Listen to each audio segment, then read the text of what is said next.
everyone, my name is Vidya Math and I'm an author, and today I would like to share with you chapter 2 from my story Dimensions of the Heart. So, Palatian tastes.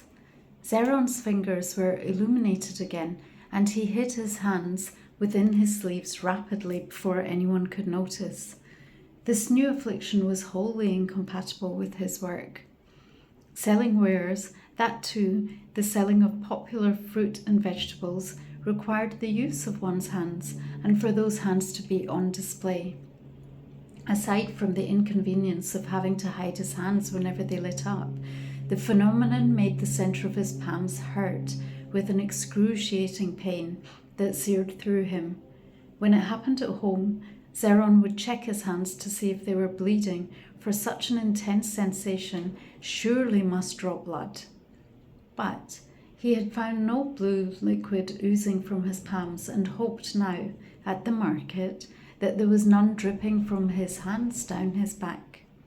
Zeron, known for his broad shoulders and strength, could not display weakness. It was said that his natural strength infused the wares that he grew, and that this in turn infused and strengthened those who ate them. His fruit and vegetables commanded a much higher price than those sold by any others in the land of the higher order, and he was counting on the income from his produce to achieve his dream of star skipping. In his heart, he was a young Palatian of travel and speed. To star skip, he would need to learn the art of planetary travel, and such education did not come inexpensively. Neither did a star skipper machine. He had heard that even those which were ridden like a bicycle, with no outer covering, cost many a shimps.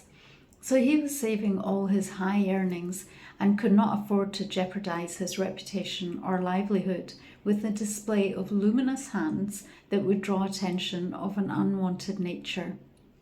Today, the high priestess would be visiting his stall as she did every Laon day in the evening, just before he packed up to go home. He had never seen her face, due to the veil she was required to wear, and she was always accompanied by two assisters, also mandated by the higher order.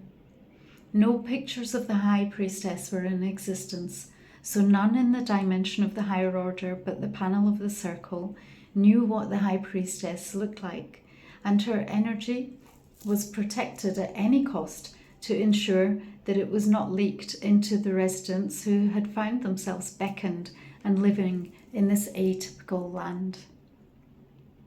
So this is an excerpt from my book. The book here is The Luminosity of Crystals Dimensions of the Heart. What I read to you today is part of chapter 2 from Dimensions of the Heart.